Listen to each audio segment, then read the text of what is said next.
sports. It's in the game.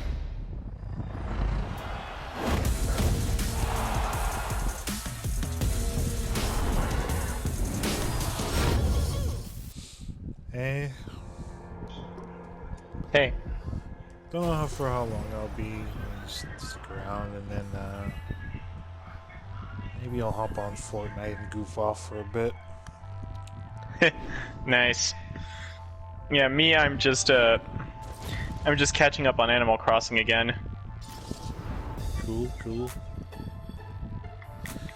Well, I am disappointed in one thing. What happened? I reached out to EA Sports, or EA Support, for the EA Sports game UFC 4. And I told them, hey, I bought the Brock Lesnar DLC. Where is he? And he's not in the game. He's not on the menu screen. Hey, Zach.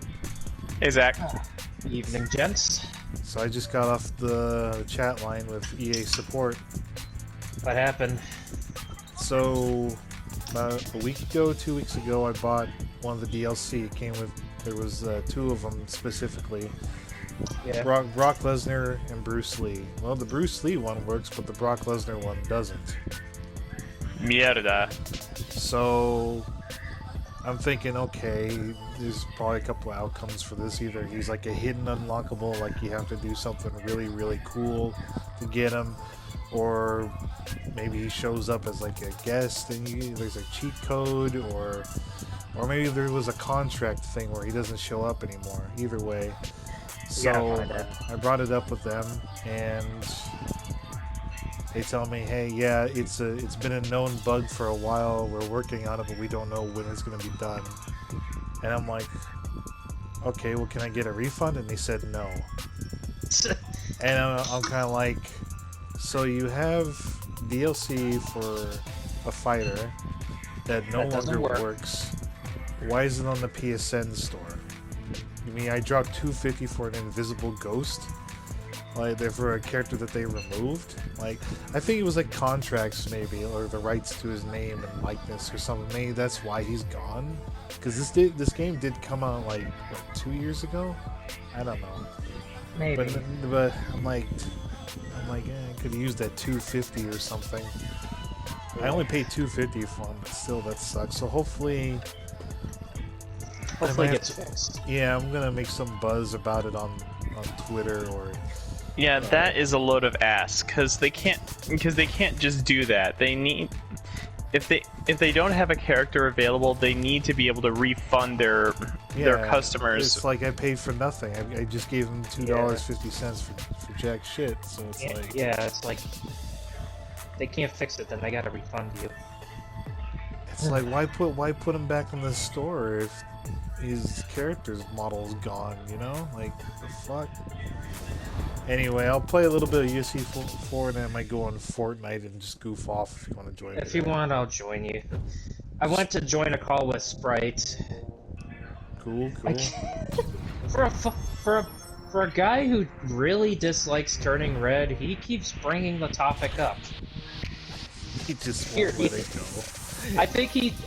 I think he just genuinely hates the movie. I've never seen a man dislike a movie that much. I'll dedicate this trainer. I don't understand why. Like, what's wrong with turning red? Get in there and get Well, out. for one, I think it's called the Sam Bean style. Bean mouth. Yeah, the bean mouth thing that's been going on. I know people say it's nice, but if I'm being honest, their reasoning behind it is that they say it's easier to get emotion out of it, get more emotions out of it, and I'm like, Oh, good job. that's lazy. In my opinion. Yeah, that is kind of lazy. It's So like used to traditional Disney, dude. So I'm like, it's like Encanto has faces, that are very have so many. You could do so many emotions, so many expressions. Look at Encanto, Yeah, they did a perfect job with that. The fact that the excuse, I don't even think this is Pixar. I think this is just people trying to defend turning red. They're like, oh, well, it's, you get more expression out of it. And I'm like, it's the same if I drew a circle and then put eyes nose and a smile on it, and that's all I get, you know? Yeah. Yeah. The other thing, and this was something Vin brought up, I remember that he said he liked about it, but personally I don't think it works, is that he says it's like, you know, it's like it's almost reminiscent of a Studio Ghibli movie. Well, I can sort of see that. I mean, Yeah, the elements are all there. Not all of it, yeah, but I wanted to say this to Vin, I just didn't want to sound rude, but I really wanted to say to him, if I want to watch a Studio Ghibli movie, then I'll fucking watch a Studio Ghibli movie. I don't go to Pixar to watch a Studio Ghibli inspired movie. I mean, inspired is fine, but if you're trying to go with what they do, then yeah, you know, I think you're kind of pushing it. Yeah, that's for sure. And I think I think Turning Red could have actually done much better if it was a Studio Ghibli produced movie. I mean, they are in collaboration with Disney after all, so...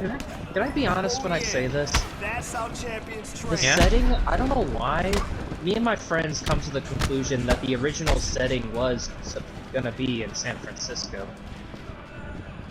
The reason we say that is because, you know, it's a little... Because the whole movie revolves around the, you know, Asian culture in a way, you know? Yeah. It's really prevalent in San Francisco. But I think the reason they didn't go with it is because, you know, they've already used... I think San Francisco's been used so many times in the last few years in Pixar and Disney movies. Uh-huh. But here's the other thing, and I said this to my friends, I feel like the only reason that they would pick a city like Toronto isn't because of location. It's that way they can have that one stupid understanding. Time to work. Let's go. What misunderstanding? The timing of the concert. Apparently, like, their friend wants to go to the concert. Their friends want to go to a concert, but apparently they got the dates mixed up because one of the kids, for some reason, misread. Somehow they misread Toledo, Ohio, as Toronto. Oh my god. And I'm thinking, like, why do I feel like that's the reason why they chose Toronto? Like, this story feels like it could take place anywhere, dude. Yeah. All right. Excuse me, just a moment. Speed and power. Yeah. That's it. But yeah, it's like, I don't know why, I told Spring, can we please stop talking about this fucking movie? Like, I'm happy, like, hearing me rant about it, but I think I want to look at actual red pandas and not this one, okay? I love it. Keep it up. You wanna know the worst part about that conversation? So we're talking about how the film is like fetish fuel for people. Yeah. My friend, oh my god, she only had to say this, and I was like, nope, okay, I got it. She was like, so yeah, I mean, I saw one picture which showed May and her mother. Okay, shut up. What?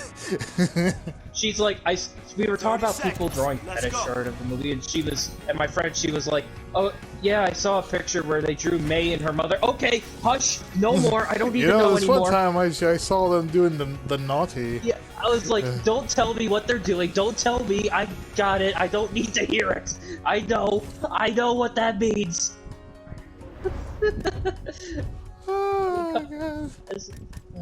It's like, I told them both, I was like, please stop talking about it, like, I get it, you guys think my reaction to it is hilarious, but I really don't want to talk about it anymore. And what? I actually thought about it. You know how at the end of the movie, I brought this up to them, like, at the end of the movie, how she's like, she accepts her red panda side and is like, she'll just show it to everyone. Apologies. You're okay. What's up now? Well, I said this to my dog. He's just getting up in my face, eating batteries of all things. What? Wow, what the fuck? Yes, some idiot left a battery on the floor. Jesus. Jesus. That was right out of left field. Yeah. I mean, okay, if he was eating shit, then okay, but okay, eating batteries. Yeah. Anyway, He's lucky that I caught him.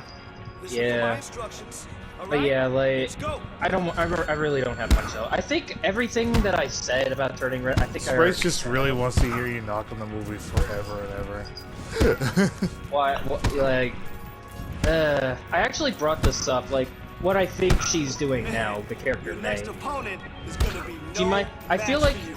I partly thinks maybe when she becomes an adult, she decides to go through with the ritual because, well, she can't exactly move on with her life if she's, like, she can't, you know, she can't get a job. She's probably gonna struggle with a job if Your she's next repeatedly opponent turning into is a red gonna be panda, no you know? match for you. It would make sense if, like, she graduates and she's like, okay, I gotta put this part of me away, you know? Yeah. But yeah, it's like, Imagine transforming in the elevator with your coworkers. Hey, good job yeah, today. that would probably, you'd probably get fired for being a liability, you know? Yeah. Somebody sues her for accidentally crushing them in the elevator. Yeah, That wasn't my exactly. fault. I'm cursed with the panda curse. Oh no. So it's like I picture that she would probably smarten up Good by the work on the time bag when she graduates, and it's like, I gotta get rid of this side of me because this is gonna make No, I'm moving sure on. she'll find the husband that really, really likes her. Her husband's a furry. Just watch. Well, yeah, she's probably gonna find a furry. Of course. But yeah, it's like I'd said this to my friends. It's like it's not a I don't think it's a bad movie. I've said that before. I don't think it's a bad movie. It's just think- heavy fetish fuel. Well, not just that, but it's just not Pixar. It doesn't fit. I hope the next movie after this goes. Yeah, I it heard sounds back like to its Disney roots. Animation Studios kind of got the short end of the stick there. I actually hear, according to Sprite, apparently reviews are tearing the movie apart. It's apparently already bombing. You ready? I mean, I don't want. Figures. I don't don't want want it to to- do bad. Yeah, I know. I don't want it to do poorly. Like, if It's a decent movie. I didn't think it was bad. I didn't. yeah, it's It's like just not my thing. Perfect. exactly that's what I explained to him. I was like, I don't think the movie's bad. Or, you know, Pixar fan. It's not a Pixar film to me. And like I said, if I would have said this to Vin, I just didn't want to Your be next rude. opponent is gonna be no If match I want to for you. watch a Studio Ghibli movie, then I'm Ghibli movie. I'm not gonna go to a Pixar movie and expect something else, you know? Anyway, no more talk. Heavy Please, bag? please don't Yeah, make I'm me talk getting- about this movie anymore. I don't gotcha. want to talk about it anymore. Because next thing you know, May's gonna come knocking on my door. Auga. What the fuck I gotta say? On the subject of movies, though, I talked with Aaron recently regarding the Animal Crossing movie as a possibility for movie night. Yeah, we could do that. Well, I still want to watch Roderick Rules, but I also want to watch there's another middle school movie from my childhood that I'm debating if I want to watch. It's one where it's like I read the book, which was a part of my childhood, but I don't know how. I'm debating on the movie. We could probably, it's a movie that we could just laugh at, I guess. What is it? Middle school, the worst years of my life. Oh, please. The book was better. Well, I haven't watched the movie yet, but the book was awesome, dude. I loved the book. It felt like a little bit more down to earth version. It was like, really great job. it's like Diary of a Wimpy Kid if, you know, actually, it's like Diary of a Wimpy Kid, but I think a little bit, well, quote unquote tamer, though the movie, from what it seems like, kind of turned it up to 11. Yeah, funnily enough, did you know that the middle school book series was written by James Patterson? I know, yeah. I remember seen that, yeah. Yeah, James Patterson, he's got a very wide variety. Yeah, he does. Remember, I forget what the name was, but at the end of the book, they had an advertisement for a Joker book he was making, like, or prankster, I should say, some prankster. Yeah, I remember that. I think the guy was wheelchair-ridden, too.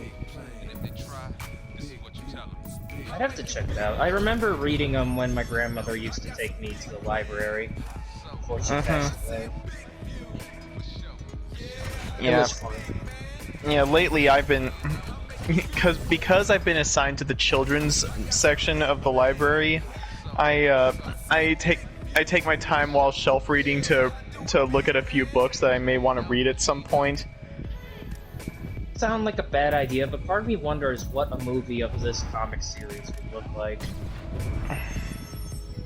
Have you guys ever read the Calvin and Hobbes comics? Oh my god, I love Calvin and Hobbes. Friggin' Final was showing me this Calvin and Hobbes movie thing that he found. No, it's not a movie. It's a documentary about Bill Watterson and how Calvin and Hobbes became such a sensation. You gotta love the guy, honestly. You gotta love the guy, honestly. Like he's honestly, you know, he made a legendary comic series, but he prefers, you know, to live a quiet life, you know? Yeah, he prefers to remain anonymous. Which honestly I can respect, you know? Yeah, interestingly enough, some people have actually done their own Calvin and Hobbes fan media, and a lot of it is really friggin' hilarious. Really great job today. One of them is one of the fan media that I found was a hilarious movie trailer for a Calvin and Hobbes movie where get a load of this. Calvin's like in his college years, and he still has Hobbes as a friend, but something is going up with his imagination. It's literally seeping into reality, and everyone is starting to see it, including his parents and Susie Durkins and all of that. 30 seconds Yeah. left.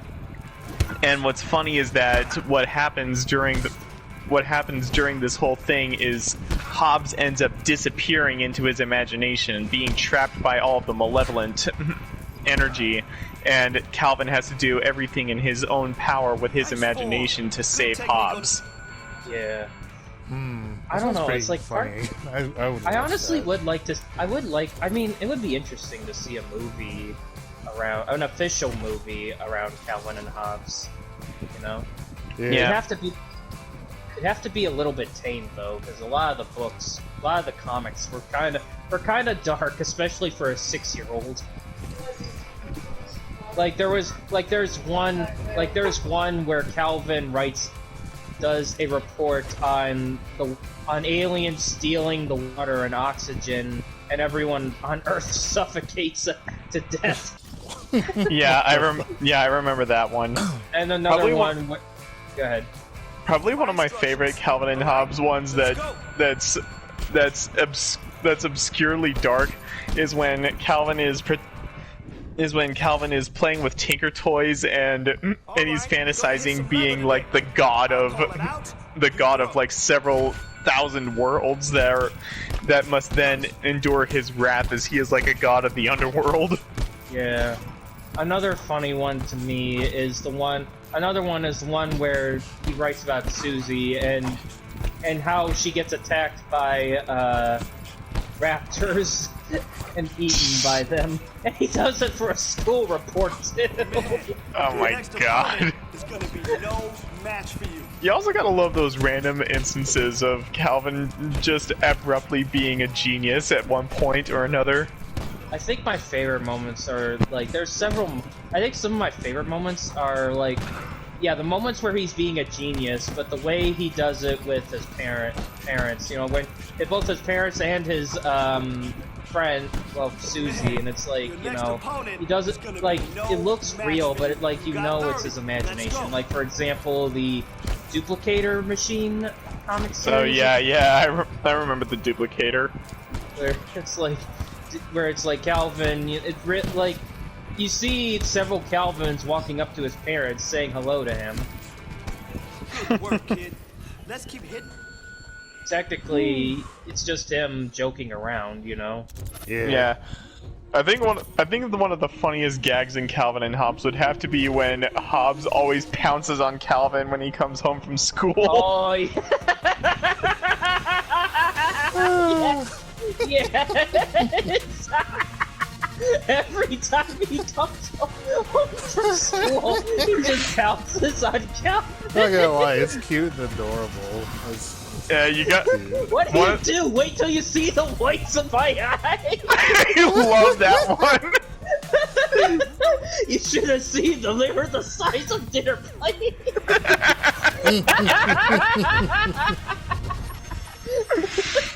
That is one of the absolute best. That is one of the absolute best jokes in Calvin and Hobbes. I think another good running gag is him versus his babysitter. Oh God, Rosalind. Yeah. A time where he became stupendous man. I think he locked her out of the house. Yeah, probably. I think one of my favorite ones though would have to be when it was one of the weekly editions of Calvin and Hobbes. Calvin and Hobbes were left alone at home, and they wanted to rent a movie, and it didn't show exactly what they saw, but when his parents came home, they noticed that his bedroom light was on. When his mom opened the door, she fell for the water bucket trap atop the door, and then she then furiously asked if they watched a scary movie, and Calvin responded with, "No, don't come in. The rug is rigged too." I think another one. I'm trying to remember because I'm thinking about another comic that I remember tickled me. Like, it was so funny. Well, one that sprung to my head was the one where Calvin's yelling across the house, and his mother's like, "If you want to tell me something, just come to the living room where I am." So he walks in the house, goes up to his mother. "I stepped in dog do. Where's the hose?" Oh God! I'll be right back. I gotta fill my mom's thing with water. Alright. Alright, go ahead. Oh man, yeah, the Calvin and Hobbes comics, classic. Yeah. There were